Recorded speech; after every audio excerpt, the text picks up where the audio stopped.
বাংলাদেশের আন্তর্জাতিক বিমান চলাচলের রুটে ঢাকা জেদ্দা কেবল একটি রুট নয়, এটি যেন লক্ষ লক্ষ প্রবাসীর নিয়মিত পথ আর ধর্মপ্রাণ মুসল্লিদের হৃদয়ের ঠিকানা। সৌদি আরব বাংলাদেশের সবচেয়ে বড় প্রবাসী বাজার। 25 লাখেরও বেশি বাংলাদেশি সেখানে জীবিকার তাগিদে বসবাস করেন। প্রতি বছর এই রুট দিয়েই তারা ফিরে আসেন পরিবার পরিজনের কাছে, ছুটি শেষে আবার ফিরে যান কর্মস্থলে। এছাড়াও প্রতি বছর বাংলাদেশ থেকে কয়েক লক্ষ ধর্মপ্রাণ মুসল্লি পবিত্র ওমরা পালনের উদ্দেশ্যে মক্কা ও মদিনায় যাত্রা করেন।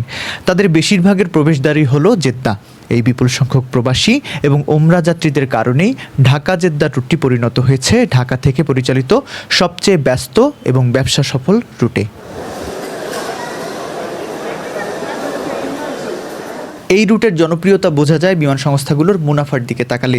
রাষ্ট্রীয় পতাকাবাহী বিমান বাংলাদেশ এয়ারলাইন্সের জন্য এটি একটি সবচেয়ে লাভজনক জুট। তবে এই রুটে প্রতিযোগিতাও তীব্র। ইউএস বাংলা এয়ারলাইন্স তো বটেই, সৌদি আরবের নিজস্ব পতাকাবাহী সৌদিয়া, ফ্লাইনাস ছাড়াও অন্যান্য দেশের এয়ারলাইন্সও প্রতিনিয়ত এই রুটে যাত্রী পরিবহন করছে। বিপুল চাহিদার কারণে এই রুটের টিকিট যেন সবসময়ই থাকে সোনার হরিণ, দামও থাকে বেশ চড়া।